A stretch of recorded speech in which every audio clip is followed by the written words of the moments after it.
नमस्कार दोस्तों, मैं आपका दोस्त रवि मोहन आपका कहानी और किरदार के इस अंक में स्वागत करता हूँ।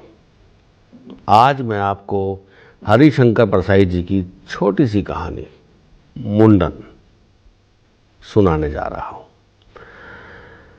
हरिशंकर परसाई जी ने विधानसभा और संसद पर इस कहानी को लिखा है और बड़ा ही अच्छे ढंग से उसकी व्याख्या की है कि जब विधानसभा और संसद में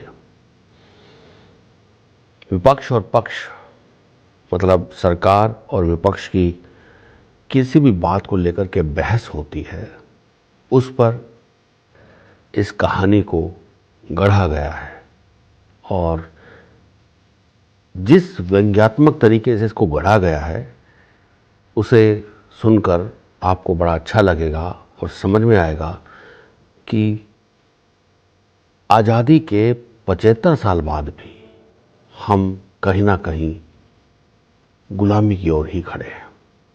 तो आइए शुरू करते हैं हरिशंकर परसाई जी की लिखी हुई कहानी मुंडन।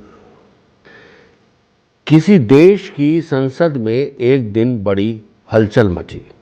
हलचल का कारण कोई राजनीतिक समस्या नहीं थी, बल्कि ये था कि एक मंत्री का अचानक मुंडन हो गया था। कल तक उनके सिर पर लंबे घुंघराले बाल थे, मगर रात में उनका अचानक मुंडन हो गया था। सदस्यों में कानाफूसी शुरू हो गई कि इन्हें क्या हो गया है। अटकलें लगने लगी। किसी ने कहा कि शायद सिर में जूं हो गई थी। दूसरे ने कहा शायद दिमाग में विचार भरने के लिए बालों का पर्दा अलग कर दिया गया होगा। किसी और ने कहा शायद इनके परिवार में किसी की मौत हो गई है, पर वे पहले की तरह प्रसन्न लग रहे थे। आखिर एक सदस्य ने पूछा, अध्यक्ष महोदय, क्या मैं जान सकता हूं कि माननीय मंत्री महोदय के परिवार में क्या किसी की मृत्यु हो गई है? मंत्री ने जवाब दिया, नहीं। सदस्यों ने अटकल लगाई कि कहीं उन लोगों ने ही तो मंत्री का मुंडन नहीं कर दिया है जिनके खिलाफ वे बिल पेश करने का इरादा रख रहे थे। एक सदस्य ने पूछा, अध्यक्ष महोदय, क्या माननीय मंत्री को मालूम है कि उनका मुंडन हो गया है? यदि हां, तो क्या वे बताएंगे कि उनका मुंडन किसने कर दिया है? मंत्री ने संजीदगी से जवाब दिया, मैं नहीं कह सकता कि मेरा मुंडन हुआ है या नहीं। कई सदस्य चिल्लाए, हुआ है, सबको दिख रहा है। मंत्री ने कहा, सबको दिखने से कुछ नहीं होता, सरकार को दिखना चाहिए। सरकार इस बात की जांच करेगी कि मेरा मुंडन हुआ है या नहीं। एक सदस्य ने कहा, इसकी जांच अभी हो सकती है। मंत्री महोदय, आप अपना हाथ सिर पर फेर कर देख लें। मंत्री ने जवाब दिया, मैं अपना हाथ सिर पर फेर कर हरगिज नहीं देखूंगा। सरकार इस मामले में जल्दबाजी नहीं करती, मगर मैं वायदा करता हूं कि मेरी सरकार इस बात की विस्तृत जांच करवाकर सारे तथ्य सदन के सामने पेश करेगी। इस बात पर सदस्य चिल्लाए, इसकी जांच की क्या जरूरत है? सिर आपका है और हाथ भी आपके हैं। अपने ही हाथ को अपने सिर पर फेरने से मंत्री महोदय को क्या आपत्ति है? मंत्री बोले, मैं सदस्यों से सहमत हूं कि सिर मेरा है और हाथ भी मेरे हैं, मगर हमारे हाथ परंपराओं और नीतियों से बंधे हैं। मैं अपने सिर पर हाथ फेरने के लिए स्वतंत्र नहीं हूं।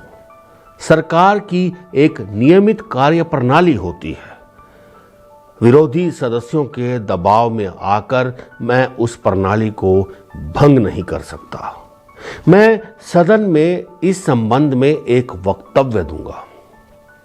खैर, शाम को मंत्री महोदय ने सदन में वक्तव्य दिया। अध्यक्ष महोदय, संसद में यह प्रश्न उठाया गया कि मेरा मुंडन हुआ है या नहीं। यदि हुआ है तो किसने किया है? यह प्रश्न बहुत जटिल है और इस पर सरकार जल्दबाजी में कोई निर्णय नहीं दे सकती। मैं नहीं कह सकता कि मेरा मुंडन हुआ है या नहीं। जब तक पूरी जांच न हो जाए, सरकार इस संबंध में कुछ नहीं कह सकती। हमारी सरकार 3 व्यक्तियों की एक जांच समिति नियुक्त करती है जो इस बात की जांच करेगी। जांच समिति की रिपोर्ट मैं सदन में पेश करूंगा। सदस्यों ने कहा, यह मामला कुतुब मीनार का नहीं जो सदियों से जांच के लिए खड़ी रहेगी। ये आपके बालों का मामला है जो बढ़ते और कटते रहते हैं।